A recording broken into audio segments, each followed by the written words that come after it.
Thank you very much. Well, we'll start right away, and I think it would be nice to know what is your perspective on the future design of a smart city. So with what classes are you looking on that issue, and what do you think will the future look like?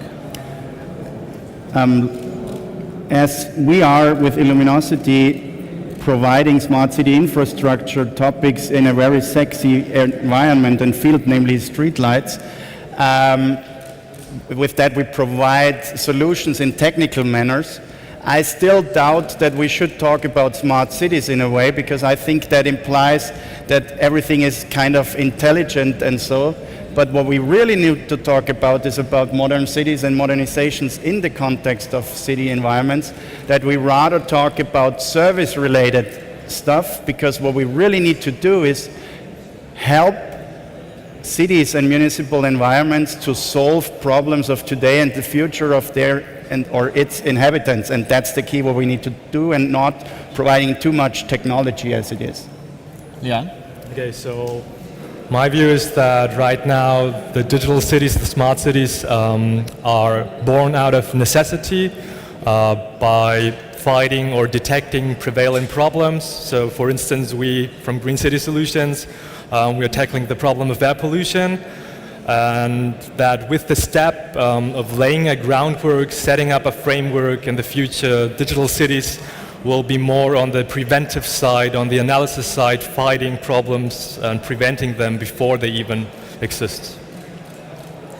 Yeah, I really like a systemic view on the digital city of tomorrow. So my thesis is that interconnectivity is between actors is very central for the digital city of tomorrow. However, this is quite challenging as market dynamic is high, adaptability is challenging, and different actors follow different agendas and policies.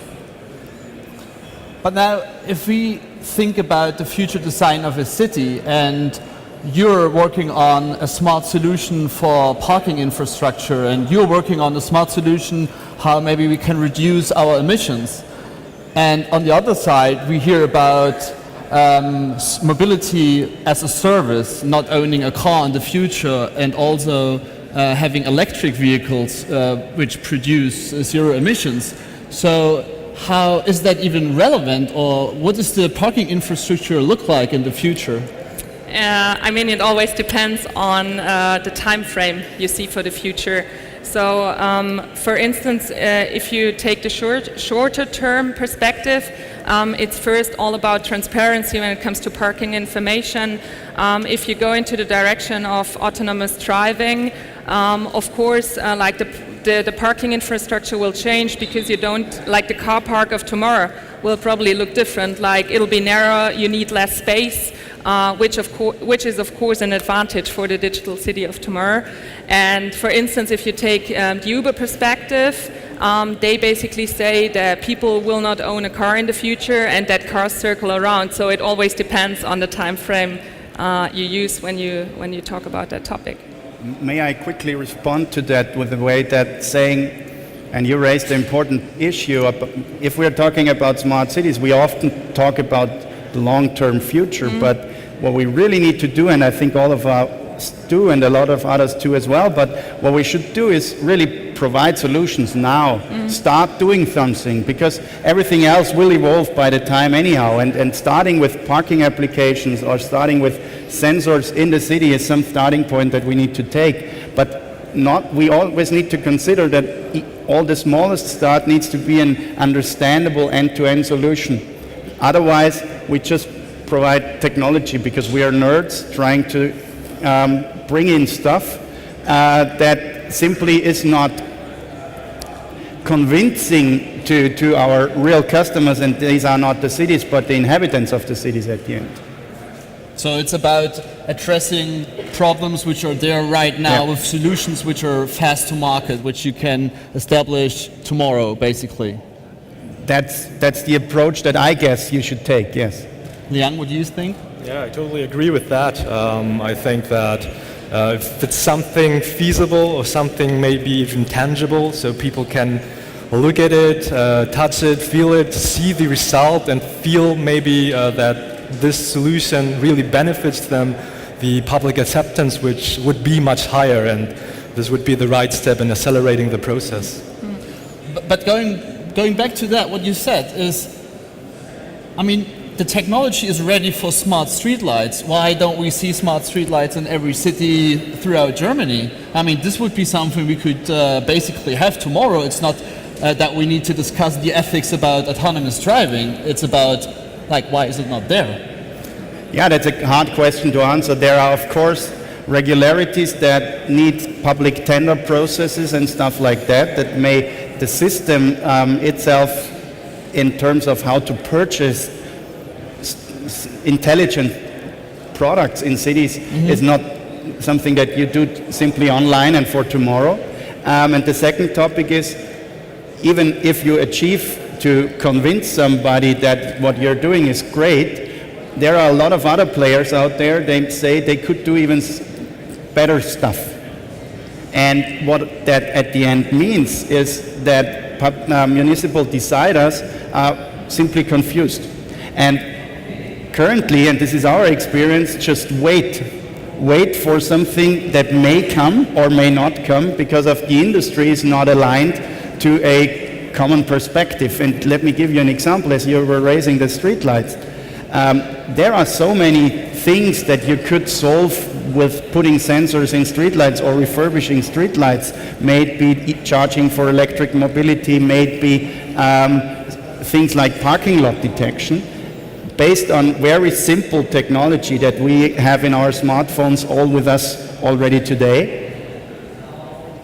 But you may not know how hard it is to convince someone who has always been responsible for lighting and just for lighting that he now should care for and not for a lot of other applications and services in his light. And this is pretty hard, but we're working hard and strong on that and try to convince people.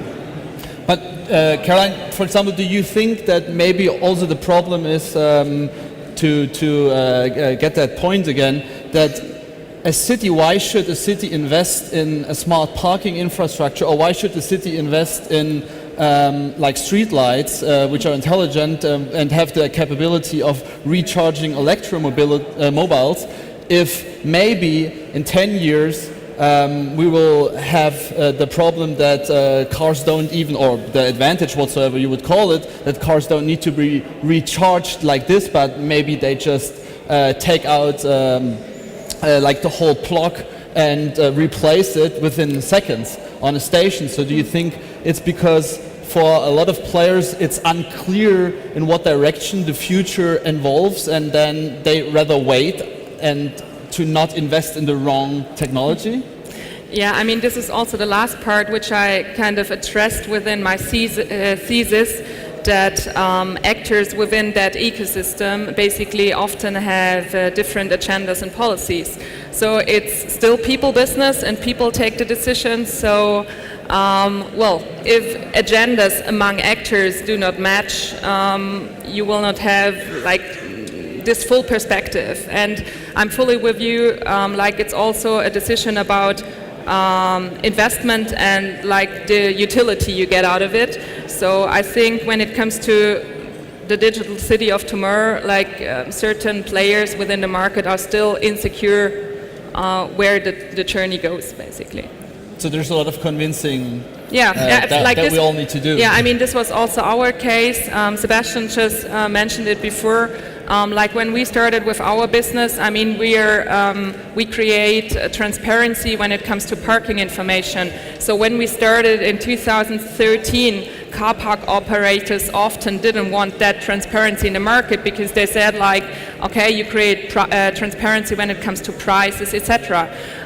So it was really an invest to convince them and to show them that we're basically a platform and that this transparency which we create are beneficial for them because we are the ones just providing new customers for them, and price information, etc. doesn't really matter, because well, someone who, for instance, might drive a Porsche will probably park in a different car park than someone who maybe just owns a cheaper car. And it's also about preferences. If you have a business meeting and you're just already late, you usually take car parks which are nearer to your destination. However, if you go shopping on a Saturday and you spend, I don't know, 5 to 6 hours in the city, and the parking fee is relatively expensive, you might be interested in just, paying a little bit less and walking a bit more. So here we also needed to do a lot of convincing.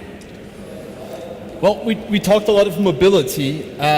Maybe since we want to design the whole smart city, Liang, your solution, maybe you have also to tell the people a bit more about it so they can grasp what you're actually doing. But right now it's very focused on one aspect. Can we not see your solution also on pavements, on walls, on everything within a smart city? Sure, definitely. So let me maybe bridge the gap so the other guys understand what we're talking about.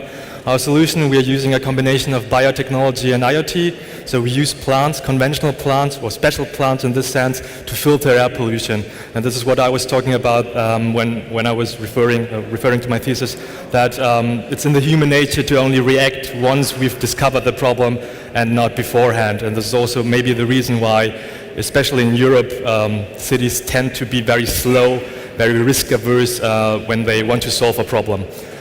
I think that in the future this could definitely be a part of the solution, that we can retrofit existing structures with new technologies to fight a problem, maybe to prevent problems.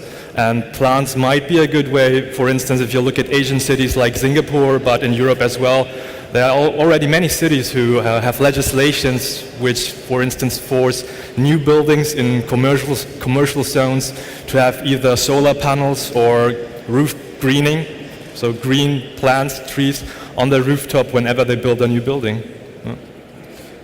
And I think that's very interesting. A small story. I recently read an article, and MIT researchers, they put nanoparticles into spinach.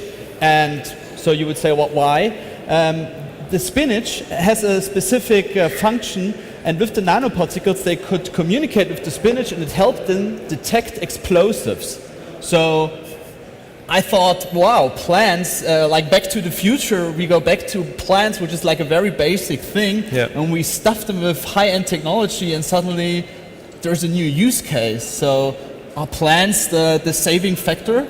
Yeah, it could be. I mean, there are a lot of technologies which are based on biomimicry. So we take a look at how plants have evolved for millennia and apply their technology to our use cases. And I think that's definitely possible, that also with GMOs and all kinds of development in that direction, maybe we need to take a step back and look what nature has developed over centuries. Besides those aspects, what do you think will be the next game changer in smart city technology? And there will be so many. I simply can't tell you. We are living in a time where a lot of things change. We see IoT, so connectivity everywhere. We see new technologies in nanotechnologies, as you have brought up. There is so much topics that will have an aspect in a city of the future. But what I think is that we as entrepreneurs need to be the translators of that technology to the customers. So that's how you build a business normally, so that you use those high technology level aspects, and they are so broad. And with that, and this is Startup Session 0.0, find the problem and solve it. And this is a credo, I guess, or some thing that you really need to consider when doing that. Because whenever you talk to somebody that works in a municipal environment, they simply don't understand what you want if you just share a vision. You need to share a specific solution.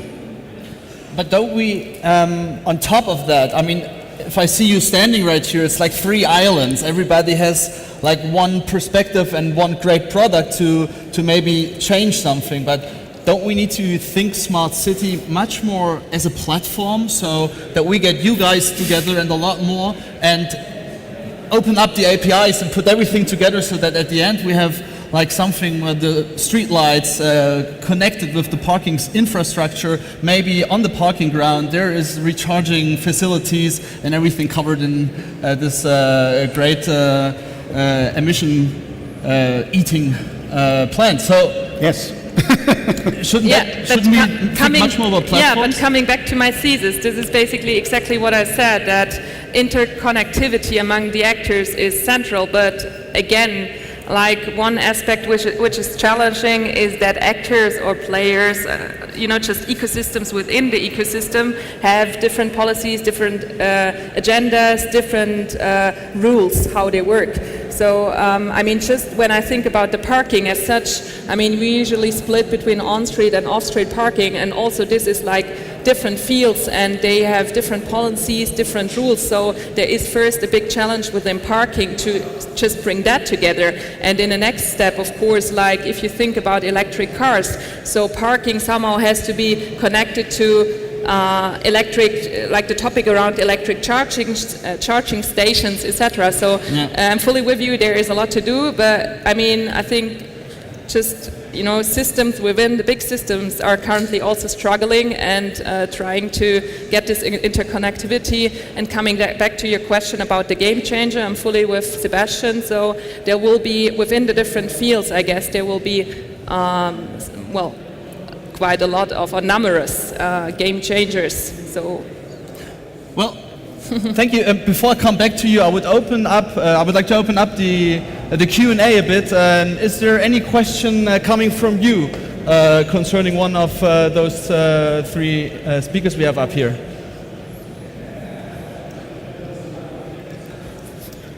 Do we see any questions? Everything answered already? Well, that would be great.